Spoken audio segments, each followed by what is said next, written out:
Você sabia que Adolf Hitler, em sua busca por criar um Reich milenar, tinha como inspiração três reformadores históricos que moldaram, direta ou indiretamente, sua visão de mundo? Pois é, essa é uma das muitas curiosidades que tornam a história tão fascinante, ao mesmo tempo, perturbadora. Neste vídeo vamos falar dos reformadores e outras figuras que tiveram relação direta ou indireta com o nazismo. O primeiro deles é Martinho Lutero, o reformador religioso que iniciou a Reforma Protestante. Lutero foi um marco na história por desafiar a autoridade da Igreja Católica. Mas, curiosamente, Hitler encontrou em Lutero não só o simbolismo de alguém que desafiou o sistema, mas também em alguns textos de Lutero que continham críticas aos judeus. Ele usou essas ideias, de forma distorcida, como propaganda para justificar parte de sua ideologia antissemita. Outro nome na lista é Frederico, o Grande, rei da Prússia. Frederico é conhecido por ser um dos grandes estrategistas e modernizadores da Europa. Ele transformou a Prússia em uma potência militar e administrativa. Para Hitler, Frederico representava o ideal de liderança forte e eficiente.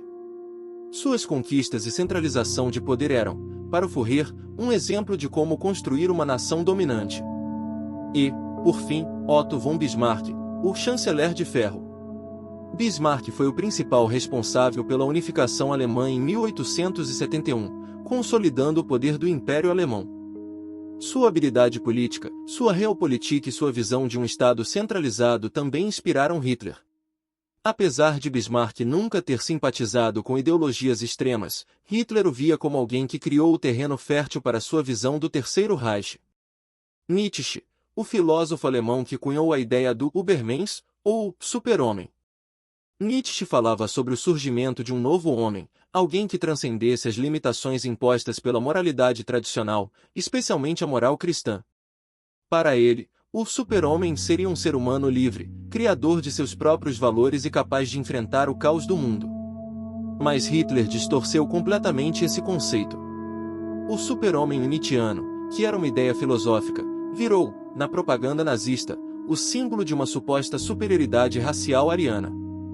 É importante lembrar que Nietzsche, se estivesse vivo, provavelmente teria repudiado o nazismo e tudo o que ele representava.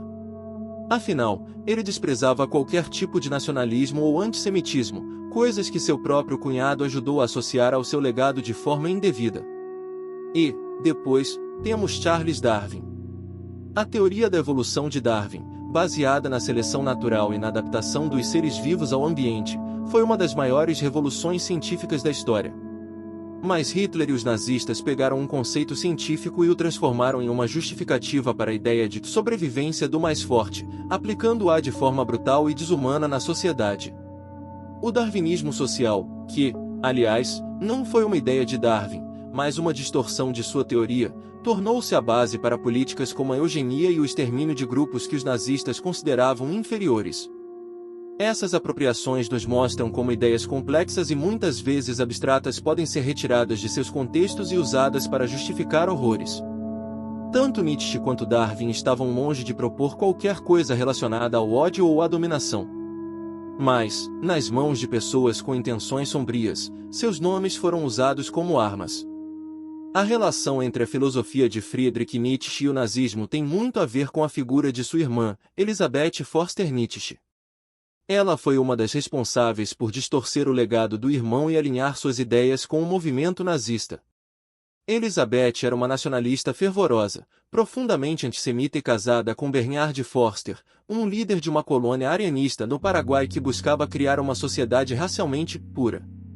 Após a morte de Nietzsche, em 1900, Elisabeth assumiu o controle de seu trabalho e do arquivo Nietzsche, editando seus textos de forma a se alinhar às ideologias extremistas da época. Foi ela quem organizou e promoveu o conceito de Nietzsche como um filósofo do nazismo. Elisabeth compilou escritos do irmão em um livro chamado A Vontade de Poder, que, na verdade, era uma seleção de fragmentos editados e reorganizados para apoiar o nacionalismo e o antissemitismo que Nietzsche, em vida, jamais defendeu. Hitler chegou a visitar Elisabeth e até compareceu ao funeral dela em 1935, em um gesto simbólico de apropriação da figura de Nietzsche pelo regime nazista. Outro filósofo que tem uma relação com o nazismo se chama Julius Evola, uma figura controversa. Evola era um filósofo italiano que flertava com o fascismo e cujas ideias, embora distintas do nazismo, encontraram pontos de convergência com o regime de Hitler.